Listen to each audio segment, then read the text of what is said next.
کوئی واقعہ ایک واقعہ بھی نہیں ہوا،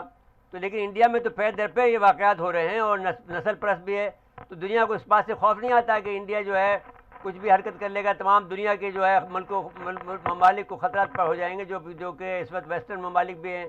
جو ویسٹرن میں جو اس کو 15 ممالک تو ان کو ایٹمی مواد سپلائی کر رہے ہیں۔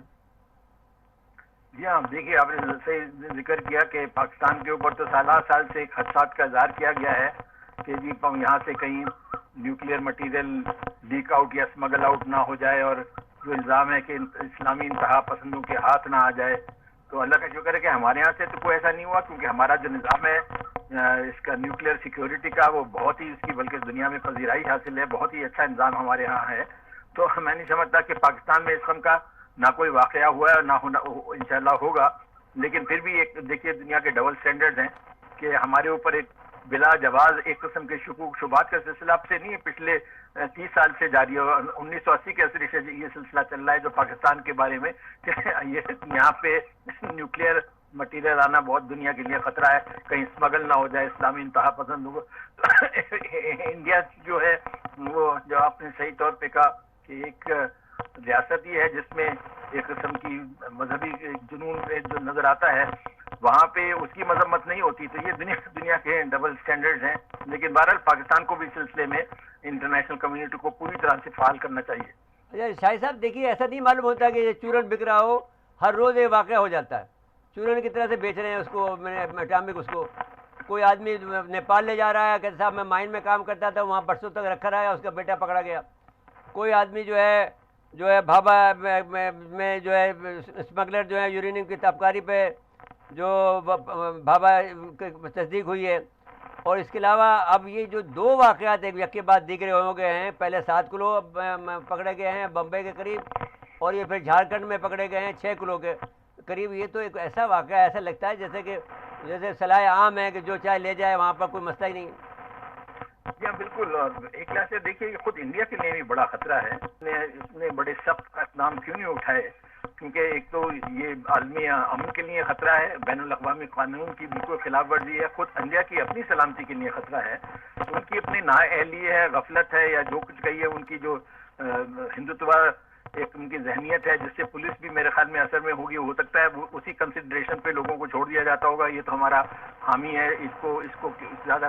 کچھ نہ کیا جائے۔ تو بہرحال یہ ان کا فرض بنتا ہے کہ اس قسم کے عناصر کی سختی سے ان کو روکا جائے اور ان کے خلاف کارروائی کی جائے، اور انٹرنیشنل کمیونٹی کو انڈیا پہ پورا زور ڈالنا چاہیے کہ وہ ایسی کارروائی کرے۔ اچھا شاہد صاحب، یہ آخر سوال ہے کہ FATF میں پاکستان نے بڑی ذمہ داری کے ساتھ میں ان کے 26 جو نکات تھے ان میں ہم نے پورے کر دیے، 27 نکات تھے تو ایک رہ گیا صرف، باقی تو ہم نے سب پورے کر دیے، تو اب کیا امکان ہے ان کے FATF سے نکلنے کا پاکستان کو گرے لسٹ سے؟ امید تو کرنی چاہیے کہ اب انٹرنیشنل کمیونٹی اس بارے میں ہمیں جو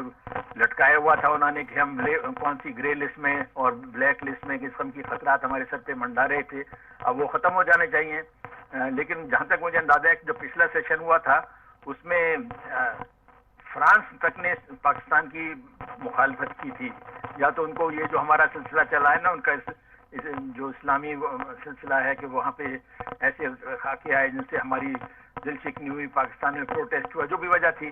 لیکن یہ کہ فرانس نے بھی لاسٹ میٹنگ میں شاید پاکستان کی مخالفت کی تھی کہ اس کو اس سے نہ نکالا جائے، اس گرے لسٹ سے نہ نکالا جائے، اور انڈیا تو خیر ہماری دشمنی کر ہی رہا ہے، بعض اور بھی ممالک ہو سکتا ہے اس میں کچھ ملوث ہو، لیکن ہمارے وہاں ہمدرد ممالک بھی موجود ہیں، اس میں چین ہے، سعودی عرب ہے، ترکی ہے، اور باقی انٹرنیشنل کمیونٹی میں پاکستان کے ہمیشہ سے بہت اچھے تعلقات رہے ہیں ہماری بائی اینڈ لارج۔ آپ نے دیکھا ہے کہ پاکستان کتنی بار انٹرنیشنل تنظیموں میں بڑے اہم عہدوں پہ الیکٹ ہوتا رہا ہے، تو یہ کہنا نہیں درست نہیں ہوگا کہ پاکستان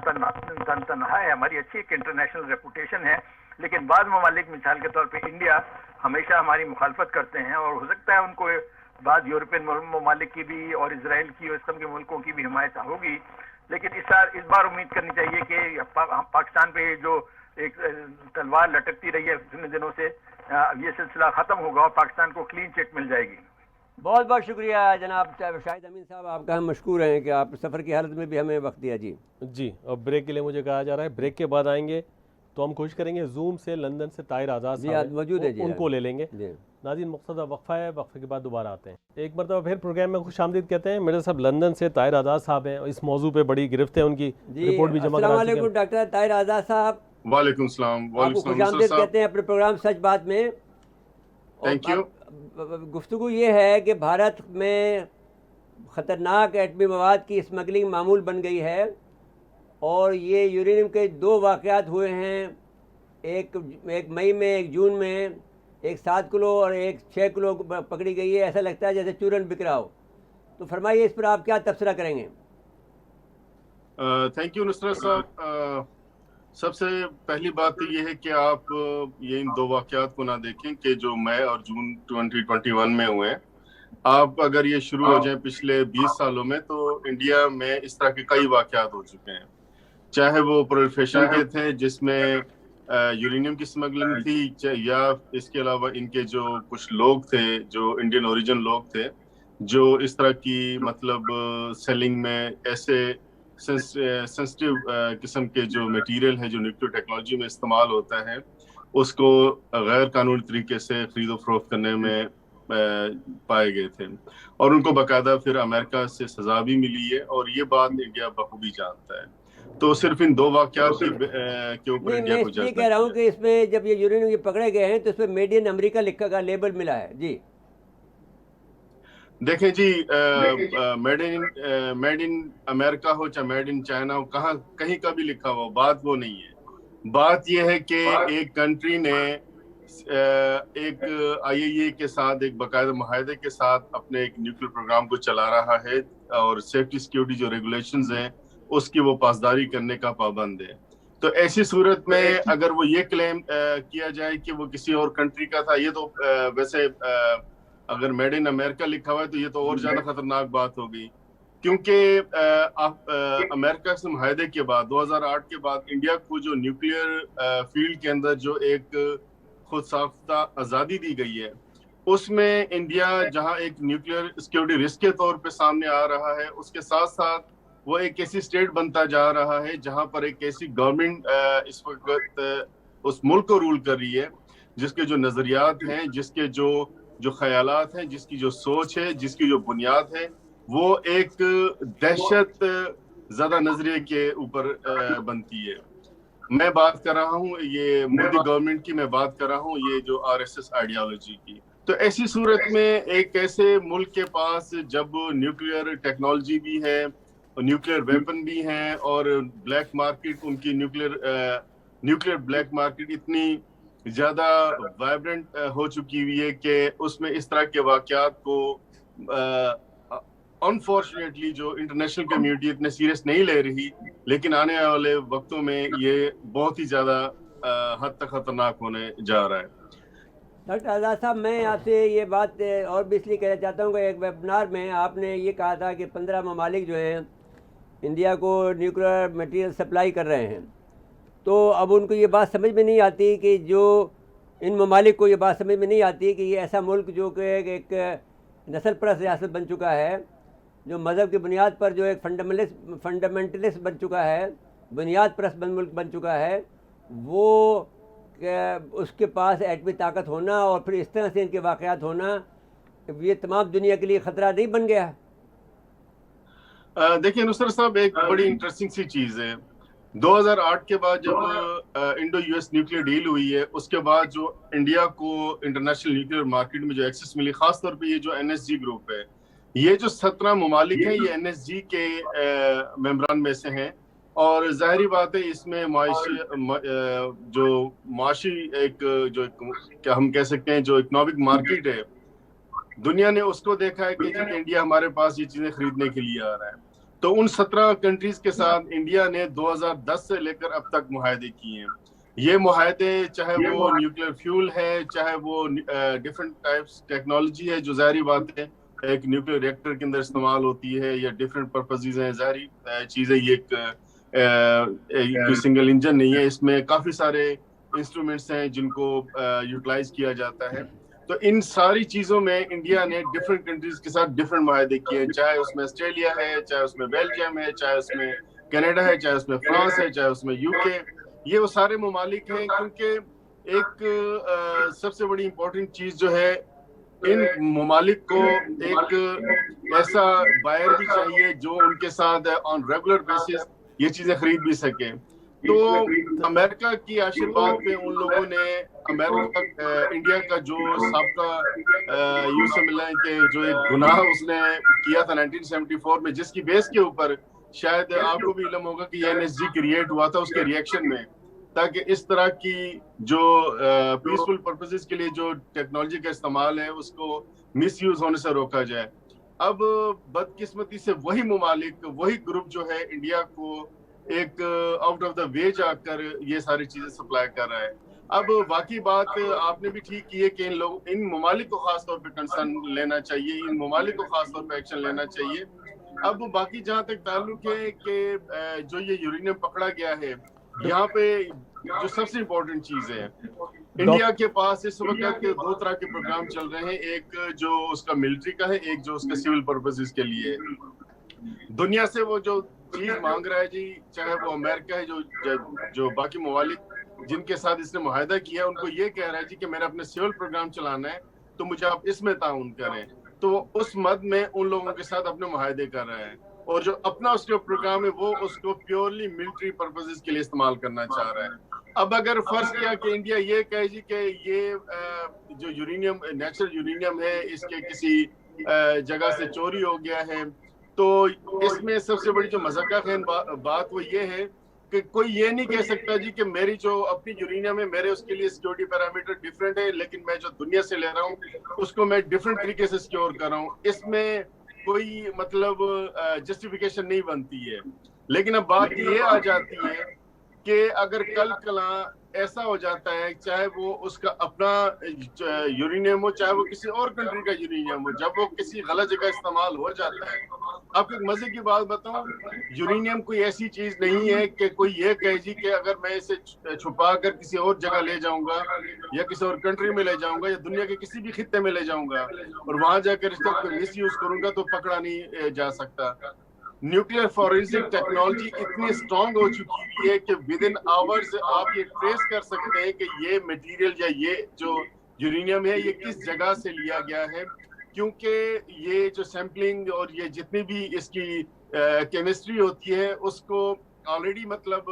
جب آپ ریکارڈ کرتے ہیں، اور یہ سارا جو اس طرح کا ڈیٹا ہے یہ IAEA کے پاس موجود ہے، اور IAEA کے علاوہ امریکہ کے پاس بھی اس طرح کی ساری معلومات موجود ہیں. فرض کیا کہ چاہے وہ پاکستان ہے، چاہے وہ چائنا ہے، چاہے وہ رشیا ہے، یہ ساری چیزیں ریکارڈ میں ہے کہ کس کنٹری کا یورینیم ہے، اس کی کیا کیمسٹری ہے، اس کو اگر کل کلاں کہیں پہ کوئی چیز استعمال ہوتی ہے تو اس کو کیسے ٹریس کیا جا سکتا ہے، کیسے ٹریک کیا جا سکتا ہے ان ٹرمز آف اس کے جو سگنیچرز ہیں، چاہے اس کی جو اس کی اٹامک جو بھی کمپوزیشن ہوتی ہے. جب یہ معاملہ ہے تو یہ ڈرٹی بم تو یہ لوگ آسانی سے بنا سکتے ہیں، کہیں پاکستان کے خلاف بھی استعمال کر لیں. دیکھیں میرے خیال میں پاکستانی سے زیادہ وہ یہ جو ڈرٹی بم ہے یہ اپنے لوگوں پہ استعمال کرنا چاہیں گے، جو بھی ان کا ایک نیٹ ورک ہے، کیونکہ اس وقت جیسا کہ آپ نے خود بھی دیکھا کہ جو منورٹیز کے ساتھ آلریڈی انڈیا کے اندر چل رہا ہے، تو وہ پہلے تو یہ اس کو وہاں پہ استعمال کریں گے، اور وہاں پہ استعمال کر کے یہ پاکستان کا نام بھی لے سکتے ہیں، یہ کسی بھی کنٹری کا نام لے سکتے ہیں، کیونکہ جو انڈیا کے عزائم ہیں وہ جو پہلے ہی وہ ایک فالس فلیگ آپریشن کی بات کر کے، چاہے وہ اپنے کنٹری کے اندر کوئی بھی واقعہ کر کے وہ پاکستان کو بلیم کرتے ہیں، تو ان کے لیے جو سافٹ ٹارگٹ ہے وہ پہلے انڈیا خود ہی ہوگا، کیونکہ اتنا ایزی نہیں ہے کہ وہاں سے وہ چیز اسمگل کریں. اور ظاہری بات ہے پاکستان کی جو سیکیورٹی انوائرمنٹ ہے، چاہے یہاں کا نیوکلیئر ریگولیٹری جو ہمارا سسٹم ہے، وہ اتنا کوئی ایزی نہیں ہے کہ کوئی بھی اس کو کراس کر کے، کوئی بھی اس کو مس یوز کر کے پاکستان آ جائے اور یہاں کے استعمال کر لے. کہ یہ پھر کیا طریقہ اختیار کیا جائے گا جو اس وقت یہ انہوں کی جو حرکتیں ہیں انڈیا کی، وہ پھر کس طرح سے ان کی روک تھام، اس کا سدباب کیسے ہو؟ دیکھیں جی 2005 میں جو CPPNM کا جو ایک امینڈمنٹ اور ایک آرٹیکل انہیں جو کنونشن جو ہے وہ ایڈ ہوا ہے، اس کے مطابق تو جتنی بھی سٹیٹس ہیں جن کے پاس نیوکلیئر ٹیکنالوجی ہے وہ اس چیز کی پابند ہیں کہ وہ اپنے ملک کے اندر جو نیوکلیئر کی سیکیورٹی یا سیفٹی کے حوالے سے کام کریں گے. پہلی بات ہے. اور اس کے علاوہ 1540 ریزولوشن بھی ہے جس کی بھی جو بھی ممبر کنٹریز ہیں اس کی پاسداری کریں گی. کوئی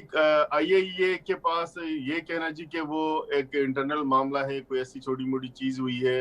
اور اس میں انٹرفیئر نہیں کر سکتا, تو یہ ایک حد تک تو ٹھیک ہے, آئی اے اپنی بات وہ کر گیا ہے. لیکن جو انٹرنیشنل معاہدے ہیں جن کی پاسداری کرنا سارے ممالک کے اوپر لازمی ہے, تو ایسی صورت میں کوئی یہ کہے جی کہ انڈیا کا یہ انٹرنل معاملہ ہے اور انڈیا اس کو خود انویسٹیگیٹ کرے گا, میرے خیال میں یہ ایک حد تک مزے کا خیز ہے. یا پھر اگر آئی اے ای کو لگتا ہے کہ ایسا کرنے سے اس کے جو لاز اس کی وائلیشن ہوگی, تو پھر آئی اے ای کو یہ لا چینج کرنا پڑے گا. یہ کیسے ہو سکتا ہے کہ ایک کنٹری کے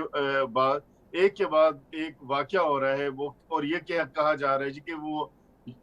چوری ہوا ہے. اچھا, میرا پوائنٹ آف ویو اس حوالے سے ٹوٹلی ڈیفرنٹ ہے. کوئی بھی یہ کلیم کرے جی کہ اس کی فیسلٹی سے یورینیم چوری ہوا ہے, یہ ناقابل قبول بات ہے. بغیر انسائڈر جاب کے, انسائڈر انوالومنٹ کے یہ چیز نہیں ہو سکتی. اب جب ہم بات کرتے ہیں انسائڈر تھریٹ کی, اس کا مطلب یہ کہ اندر کے لوگ ملے ہوئے, اور یہ اندر کے لوگ اپنے معاشی یا اپنے کسی مالی یا کسی بھی قسم کے فائدے کو حاصل کرنے کے لیے, چاہے وہ پولیٹیکل ایمبیشنز بھی ہو سکتی ہیں, تو وہ پھر ایسے روگ ایلیمنٹس کے ذریعے اپنی چیزوں کو پورا کرتے ہیں. اب ظاہری بات ہے انڈیا کے اندر ایک چیز بڑی واضح ہے, یہ نہ کوئی پہلے واقعات ہیں جن کو دیکھ کر کہا جی کہ انڈیا میں یہ فرسٹ ٹائم ہوا تھا اس لیے اس کو اتنا زیادہ سیریس نہیں لینا چاہیے. 2001 سے لے کر اب تک 10 ایسے واقعات ہو چکے ہیں سیریس قسم کے جس میں سے یورینیم غائب ہوا ہے, مسنگ ہوا ہے. اور آپ کو ایک مزے کی بات بتاؤں, 2016 میں ان کا یورینیم غائب ہوا ہے اور 2018 میں وہ جا کے ریکور ہوا ہے. یہ انڈیا کے اندر ایک آپ کو ایک ایگزامپل بتا رہا ہوں. ان کو پتہ ہی نہیں تھا کہ یہ ہمارا چوری ہو چکا ہے یا غائب ہو چکا ہوا ہے. ہوتا یہ ہے کہ جو لوگ اس کی میجرمنٹ کرتے ہیں, اس کو سٹور کرتے ہیں, اس کو وہ جہاں پہ بھی وہ پلیس کرتے ہیں, ان کو بہتر پتا ہوتا ہے کہ اس کی کیا کنڈیشن ہے, اس کا کیا کچھ ہے, کیونکہ آپ کی ریگولیٹری جو اتھارٹیز ہوتی ہیں وہ اس چیز کو مانیٹر کر رہی ہوتی ہیں. اب ایسی صورتحال میں کوئی یہ کہے جی کہ کوئی باہر کا بندہ آیا ہے. اب آپ کو ایک اور انٹرسٹنگ چیز بتا دوں, جب آپ مائننگ کرتے ہیں, پہلی بات یہ کہ جب آپ کسی جگہ سروے کرتے ہیں کہ یہاں سے یورینیم نکلنا ہے یا یہاں پہ یورینیم موجود ہے, تو آپ اس کو انسرکل کر لیتے ہیں, اس کو آپ اپنے سیکیورٹی پیرامیٹرز کے اندر ڈال لیتے ہیں. اس کے بعد وہاں جب مائننگ شروع ہوتی ہے, پھر اس کے بعد اس کی ٹرانسپورٹیشن ہے, اس کے بعد اس کو جہاں آپ پلیس کرتے ہیں, ان ساری چیزوں میں آپ اتنے زیادہ سیفٹی سیکیورٹی پروٹوکول اپلائی کرتے ہیں کہ کوئی بھی آؤٹ سائڈر بندہ وہاں پر آ کر کوئی چیز کو نہیں اٹھا کے لے کے جا سکتا. ایون کہ وہاں پہ جو لوگ کام کرنے والے ہوتے ہیں ان کو بھی مطلب بعض دفعہ نہیں پتا ہوتا کہ اس لوکیشن کو ایکسس کیسے کرنا ہے. تو ایسی صورت میں, اور جب یہ مٹیریل لایا جاتا ہے, اسے کسی محل میں یا کسی جا کر کیا کہتے ہیں نا پیلس میں تو یہ لوگ نہیں رکھتے, یہ کسی ہوٹل میں تو نہیں رکھا جاتا, اسے کسی اسٹوریج روم میں رکھا جاتا ہے جو ان کی نیوکلیر فیسلٹی میں جہاں پہ بھی ریفائنری ان کی پروسیسنگ ہوتی ہے وہاں پہ ایک جگہ جا کے ان کو اسٹور کیا جاتا ہے. اس کے بعد پھر اس کی ڈفرینٹ قسم کی سیمپلنگ کی جاتی ہے, ان کی اوپر ان کو لیبورٹریز کے اندر ان کی ٹیسٹنگ ہوتی ہے, اس کے بعد جا کر ان کو یہ اگلی پھر آپ کا سوال تو آپ تو پھر یہ نتیجہ اخذ کر رہے ہیں نا کہ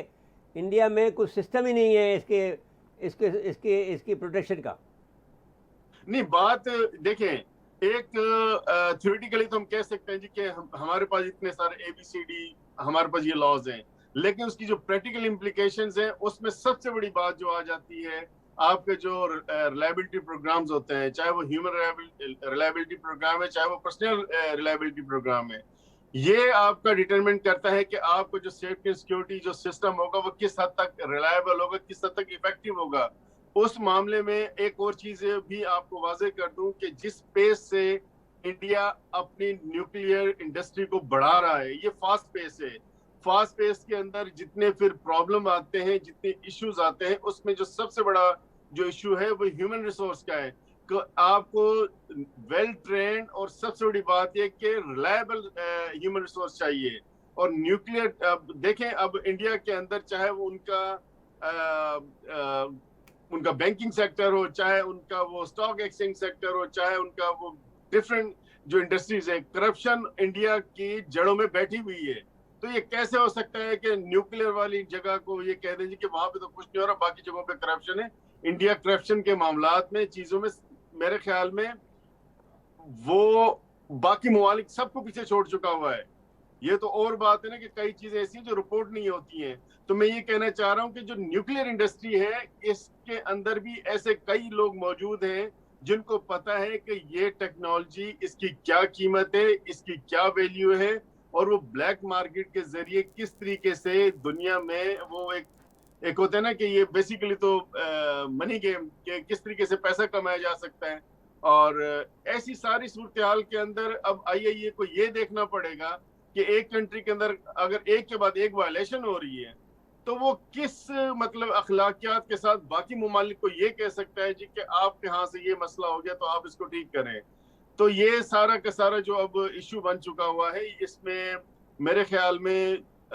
کچھ لاس کو بھی انٹروڈیوس کرانے کی ضرورت ہے اور کچھ چیزوں کو فردر اسٹرکٹ کرنے کی ضرورت ہے. اور میرے خیال میں جس طریقے سے انڈیا کو انٹرنیشنلی نیوکلیئر مارکیٹ کے اندر ٹریٹ کیا گیا ہے, آنے والے وقتوں میں یہی جو ممالک ہیں یا یہی جو ادارے ہیں یہی پھر اس چیز میں اپنی ذمہ داری کو ان کو خود احساس ہوگا کہ انہوں نے کس حد تک جا کر ایک ایسی کنٹری کو جس کا جو اپنا سیفٹی سیکیورٹی میکانزم ٹھیک نہیں تھا, جس کا اپنا ٹریک ریکارڈ ٹھیک نہیں تھا, اس کو اتنا بڑا ویور دے کر, اتنی بڑی لیوریج دے کر انہوں نے دنیا والوں کے باقی جو ممالک ہیں ان کے ساتھ کتنی بڑی ناانصافی کی ہے. تو میرے خیال میں یہ آگے جا کر بہت بڑا سیفٹی سیکیورٹی کا ایشو بننے والا ہے. ڈاکٹر صاحب میں انتہائی مشکور ہوں کہ آپ نے وقت دیا ہے. آپ لندن میں مقیم ہیں, انتہائی معتبر شخصیت ہیں اور ہم متاثر ہیں آپ سے, اور آپ کی جو گفتگو ہے وہ بالکل اس بات کی غماز ہے کہ آپ نے جو دنیا بھر کے لیے جو میں اعلان بجایا ہے اور کہا ہے کہ یہ ذمہ داری ہے تمام دنیا کی کہ وہ انڈیا کو روکے اور اپنے جو ان کا ایٹمی پروگرام ہے, انرجی کا جو پروگرام ہے, نیوکلیر سپلائی گروپ کی ممبرشپ ہے اس میں, اور IAEA کے معاملات کے اندر بھی اپنے نئے قوانین کو وضع کرے. بہت بہت شکریہ آپ کا وقت دینے کا, انتہائی مشکور ہیں آپ کے. جی ناظرین, مختصر وقفہ ہے, وقفے کے بعد دوبارہ آتے ہیں. میرے صاحب ڈاکٹر طاہر آزاد صاحب کی گفتگو بڑی تفصیل سے سنی, اور سر رضوان الرحمان صاحب ویڈیو لنک پر ہمارے ساتھ موجود ہیں. رضوان الرحمان صاحب آپ کا شکریہ کہ آپ نے وقت دیا. آپ نے اپنی گفتگو کو آپ کر سکتے ہیں, جو کہ موضوع ہے جو کہ بھارت ایک غیر ذمہ دار ایٹمی ملک ہے اور اس کے یہاں پر تابکاری کے اور اس کے جو ایٹمی مواد کی چوریاں ہوئی ہیں مسلسل, اس پر آپ گفتگو فرما دیجیے. موضوع پر بات کرنے کا موقع دیا. یہ جاننا بہت ضروری ہے کہ نیوکلیئر بلیک مارکیٹ میں ایسا کیا ہو رہا ہے یا اس میں ایسا کیا پرابلم ہے کہ انسان اتنا پریشان ہے کہ یہ بلیک مارکیٹنگ کسی طرح روکی جائے. اس کے لیے ہمیں یہ دیکھنا پڑے گا کہ نیوکلیئر مواد سے نکلنے والی جو ریڈیشنز ہیں وہ ہمارے لیے یا انسانیت کے لیے کتنی تباہ کن ہیں. تو سب سے پہلی بات تو یہ کہ جب نیوکلیئر مواد, نیوکلیئر مٹیریل کسی ملک کے پاس آرگنائزڈ انداز میں موجود ہوتا ہے تو اس کے کئی پروٹوکولز ہوتے ہیں جس کے ذریعے ان نیوکلیئر مٹیریلز کو بہت احتیاط کے ساتھ استعمال کیا جاتا ہے اور کوشش کی جاتی ہے کہ اس کا ہیومن انٹریکشن کم سے کم ہو. لیکن جب یہی نیوکلیئر مٹیریل جو ہے وہ بلیک مارکیٹ ہوتا ہے تو ان سارے پروٹوکولز کا خیال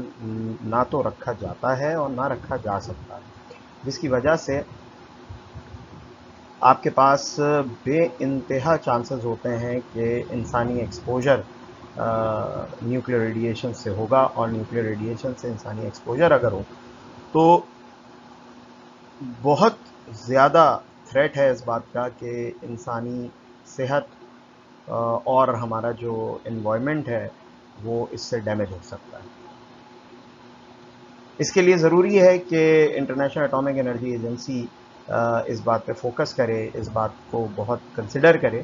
کہ کسی طرح اس نیوکلیئر بلیک مارکیٹ کو روکا جائے. اور جبکہ وہ تمام ممالک جو کوشش کر رہے ہیں نیوکلیئر مٹیریلز کے لیے کہ ان نیوکلیئر مٹیریلز کو بلیک مارکیٹ نہ ہونے دیا جائے, ان کو اپنی کوشش تیز تر کرنی پڑے گی. اب یہ ہمیں جاننا بہت ضروری ہے کہ نیوکلیئر مارکیٹ کس طرح افیکٹ کرتی ہے. نیوکلیئر مارکیٹ میں